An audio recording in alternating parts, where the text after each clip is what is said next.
നമസ്കാരം. Class room എന്ന് കേൾക്കുമ്പോൾ തന്നെ നിങ്ങളുടെ മനസ്സിലേക്ക് എന്താണ് വരുന്നത്? മിക്കവാറും ഒരു ബ്ലാക്ക് ബോർഡും കുറച്ച് ചോക്കുമായിരിക്കും അല്ലേ? പക്ഷേ ഇന്ന് പഠനമെന്നത് ആ 4 ചുവരുകൾക്കുള്ളിൽ ഒതുങ്ങുന്ന ഒന്നല്ല. അപ്പോ വിദ്യാഭ്യാസത്തിലെ ഈ സാങ്കേതികവിദ്യയുടെ ലോകത്തേക്ക് നമുക്ക് ഒരുമിച്ചൊന്ന് പോയി നോക്കിയാലോ? നമുക്ക് നിങ്ങളുടെയൊക്കെ സ്കൂൾ കാലത്തേക്കൊന്ന് തിരിച്ചു പോയാലോ? ക്ലാസ്സിലെ ആ ചോക്കിന്റെ മണമുള്ള ബ്ലാക്ക് ബോർഡാണോ ഓർമ്മ വരുന്നത്? അതോ കണക്ക് പഠിക്കാൻ സഹായിച്ച ആ മണിച്ചട്ടമോ? നിങ്ങളുടെയൊക്കെ ഓർമ്മയിലെ അങ്ങനെ തങ്ങി നിൽക്കുന്ന ആ ക്ലാസ് റൂം ഉപകരണം ഏതാണ്? ശരി, നമുക്കിതിൻ്റെയൊക്കെ തുടക്കത്തിലേക്ക് തന്നെ പോകാമല്ലേ? മനുഷ്യൻ പഠിപ്പിക്കാൻ തുടങ്ങിയ കാലം തൊട്ടേ പഠനത്തെ എളുപ്പമാക്കാൻ എന്തെങ്കിലുമൊക്കെ ഉപകരണങ്ങൾ ഉപയോഗിച്ചിരുന്നു. ഒന്ന് ആലോചിച്ചു നോക്കിക്കേ. ആദ്യത്തെ ക്ലാസ് റൂമിലൊന്നും ഇന്നത്തെ പോലെ പുസ്തകങ്ങളോ കമ്പ്യൂട്ടറോ ഒന്നും ഉണ്ടായിരുന്നില്ലല്ലോ. അപ്പോൾ അവരെന്താ ചെയ്തത്? എണ്ണം പഠിപ്പിക്കാൻ കല്ലുകൾ ഉപയോഗിച്ചു. ചില കാര്യങ്ങൾ പറഞ്ഞു മനസ്സിലാക്കിക്കാൻ മഞ്ചാടിക്കുരുക്കൾ ഇങ്ങനെ നിരത്തിവെച്ചു. സിമ്പിൾ, പക്ഷേ എത്ര പവർഫുള്ളായിരുന്നു ആ രീതികൾ, അല്ലേ? ഈ പറയുന്ന കല്ലുകളും മഞ്ചാടിക്കുരുക്കളുമൊക്കെ ഉണ്ടല്ലോ, ഇതിനെയൊക്കെയാണ് നമ്മൾ ഇന്നത്തെ ഭാഷയിൽ ടീച്ചിങ് ലേണിംഗ് മെറ്റീരിയൽസ് അല്ലെങ്കിൽ ചുരുക്കി TLM എന്ന് പറയുന്നത്. പേര് കേട്ട് പേടിക്കേണ്ട, സംഭവം സിമ്പിളാണ്. പഠിക്കാൻ സഹായിക്കുന്ന എന്തിനേയും നമുക്കൊരു TLM എന്ന് വിളിക്കാം.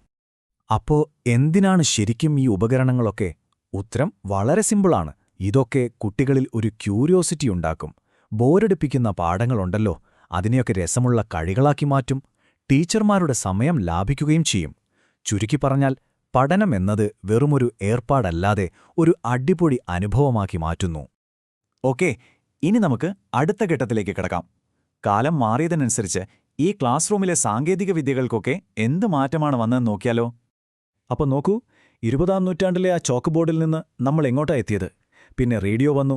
ക്ലാസ് റൂമുകളിൽ പുതിയ ശബ്ദങ്ങൾ കേട്ടു തുടങ്ങി. പ്രൊജക്ടറുകൾ വന്ന് ചുമരിൽ ചിത്രങ്ങൾ കാണിച്ചു. പിന്നെ 80കളായപ്പോഴേക്കും കമ്പ്യൂട്ടർ ഒരു വിപ്ലവം തന്നെ കൊണ്ടുവന്നു. 2000ങ്ങളോടെ സ്മാർട്ട് ബോർഡുകൾ ക്ലാസുകളെ മൊത്തത്തിൽ ഹൈടെക്കാക്കി മാറ്റി. ഇന്ന് ലോകം മുഴുവൻ നമ്മുടെയൊക്കെ വിരൽത്തുമ്പിലല്ലേ? ഓരോ മാറ്റവും പഠനത്തിന്റെ പുതിയ പുതിയ വാതിലുകളാണ് നമുക്ക് മുന്നിൽ തുറന്നു തന്നത്. ഈ ഒരു മാറ്റം കണ്ടോ? പണ്ട് കണക്ക് കൂട്ടാൻ ഉപയോഗിച്ചിരുന്ന അബാക്കസിലെ മുത്തുകൾ, അതിനു പകരമെന്നോ സ്ക്രീനിലെ ഗെയിമുകൾ. കണ്ടോ, ടൂൾസ് മാറി, അതിൻ്റെ രൂപവും ഭാവവും ഒക്കെ മാറി. പക്ഷെ ലക്ഷ്യം അതൊന്നു തന്നെ, കണക്കിനെ കുട്ടികളുടെ ഒരു ചങ്ങാതിയാക്കി മാറ്റുക.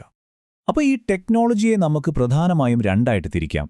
നമ്മുടെ കയ്യിൽ തൊടാനും പിടിക്കാനുമൊക്കെ പറ്റുന്ന കമ്പ്യൂട്ടർ, പ്രൊജക്ടർ, ടാബ്ലറ്റ്, ഇതൊക്കെയാണ് ഹാർഡ്വെയർ. എന്നാൽ അതിനകത്ത് പ്രവർത്തിക്കുന്ന ആ കണ്ടന്റ് ഉണ്ടല്ലോ, അതായത് നമ്മുടെ പാഠങ്ങൾ, വീഡിയോകൾ, ഗെയിമുകൾ, അതാണ് സോഫ്റ്റ്വെയർ. ഒന്ന് ശരീരമാണെങ്കിൽ മറ്റേത് അതിൻ്റെ ആത്മാവാണെന്ന് പറയാം. ശരി, ഇനി നമുക്ക് നേരെ ഇന്നത്തെ കാലത്തേക്ക് വരാം. ഇന്നത്തെ ഈ ഹൈടെക് ക്ലാസ് റൂമുകളിലെ സൂപ്പർ പവർഫുൾ ഡിജിറ്റൽ ടൂൾസ് എന്തൊക്കെയാണെന്ന് നോക്കാം. ഇന്നത്തെ ക്ലാസ് റൂം എന്ന് പറഞ്ഞാൽ ശരിക്കും ഒരു ഡിജിറ്റൽ പ്ലേഗ്രൗണ്ട് പോലെയാണ്. കുട്ടികൾ അവിടെ ഗെയിം കളിച്ചുകൊണ്ട് പഠിക്കുന്നു, അടിപൊളി ആനിമേഷൻ വീഡിയോകളിലൂടെ കഥകൾ കാണുന്നു, പോഡ്കാസ്റ്റുകൾ കേട്ട് പുതിയ കാര്യങ്ങൾ മനസ്സിലാക്കുന്നു. ചുരുക്കത്തിൽ പഠനമെന്ന് പറയുന്നത് ഒരു മൾട്ടി സെൻസറി എക്സ്പീരിയൻസായി മാറിക്കൊണ്ടിരിക്കുകയാണ്. ഈ സംഖ്യ ഒന്ന് നോക്കൂ, 45,000. കേരളത്തിലെ 45,000 ക്ലാസ് റൂമുകളാണ് ഇന്റർനാഷണൽ സ്റ്റാൻഡേർഡിലേക്ക്, അതായത് ഹൈടെക് നിലവാരത്തിലേക്ക് മാറുന്നത്. ഇതൊരു ചെറിയ മാറ്റമാണെന്ന് കരുതരുത്. വിദ്യാഭ്യാസ രംഗത്ത് നടക്കുന്ന ഒരു വിപ്ലവം തന്നെയാണിത്. ഓക്കെ, ഇതുവരെ നമ്മൾ ക്ലാസ് റൂമിന്റെ അകത്തുള്ള കാര്യങ്ങളല്ലേ സംസാരിച്ചത്. ഇനി നമുക്ക് ആ ക്ലാസ് റൂമിന്റെ ചുവരുകളങ്ങ് പൊളിച്ചു മാറ്റാം. ക്ലാസ് റൂം എന്തായിരിക്കണമെന്ന് നമ്മുടെ സങ്കല്പത്തെ തന്നെ മാറ്റിമറിക്കുന്ന ചില കിടിലൻ ആശയങ്ങളിലേക്കാണ് നമ്മളിനി പോകുന്നത്. ഇതൊന്ന് ഇമാജിൻ ചെയ്തു നോക്കിക്കേ. നമ്മൾ പഠിക്കുന്ന സ്കൂൾ കെട്ടിടം തന്നെ ഒരു വലിയ പാഠപുസ്തകമായി മാറിയല്ലോ.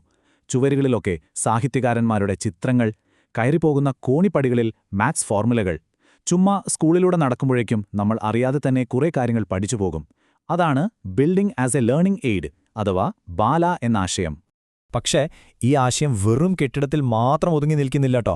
ആ സ്കൂൾ കോമ്പൗണ്ട് മൊത്തത്തിൽ, അവിടുത്തെ മരങ്ങളും പൂന്തോട്ടവും കളിസ്ഥലവും ഒക്കെ ഒരു വലിയ തുറന്നുവെച്ച പാഠപുസ്തകമായി മാറിയാൽ എങ്ങനെയുണ്ടാവും?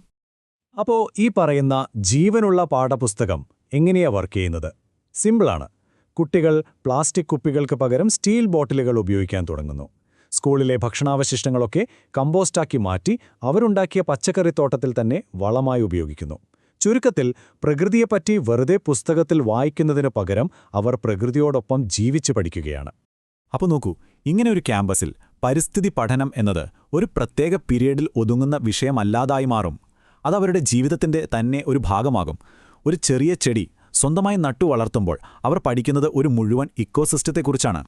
നമുക്കറിയാലോ, എല്ലാ കുട്ടികൾക്കും ഒരേപോലത്തെ കഴിവുകളല്ല ഉള്ളത്. ചിലർക്ക് നന്നായി പാടാൻ പറ്റും, മറ്റു ചിലർക്ക് അടിപൊളിയായിട്ട് ചിത്രം വരയ്ക്കാൻ പറ്റും, വേറെ ചിലർ കണക്കിൽ പുലികളായിരിക്കും.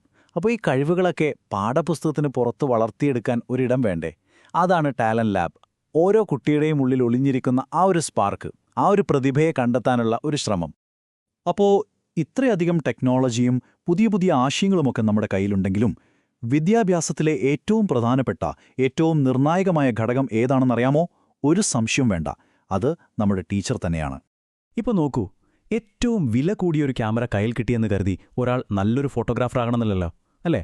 അതുപോലെ തന്നെയാണ് ഈ ടെക്നോളജിയുടെ കാര്യവും. വെറുമൊരു ഉപകരണം മാത്രമാണത്. അതിന് ജീവൻ കൊടുക്കുന്നത് ഒരു ടീച്ചറുടെ കരങ്ങളാണ്. ഏത് പാഠത്തിന് ഏത് ഉപകരണം വേണമെന്ന് തിരഞ്ഞെടുക്കുന്നതും അതെങ്ങനെ ഉപയോഗിക്കണമെന്ന് തീരുമാനിക്കുന്നതും അതൊക്കെ ശരിക്കും ഒരു കല തന്നെയാണ്. ഒരു നല്ല ടീച്ചർ എന്ന് പറയുന്നത് ഒരു ശില്പിയെ പോലെയാണ് ശരിക്കും.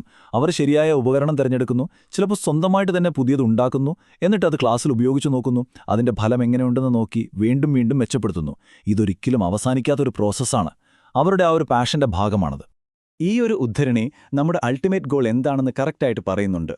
അതായത് ടെക്നോളജി എന്നത് ഒരു വലിയ സംഭവമായിട്ട് അല്ലെങ്കിൽ ഒരു പ്രത്യേക കാര്യമായിട്ട് കാണാതെ നമ്മുടെ ക്ലാസ്സിലെ ചോക്കും ഡസ്റ്ററുമൊക്കെ പോലെ പഠനത്തിൻ്റെ വളരെ സാധാരണമായ ഒരു ഭാഗമായി മാറണം.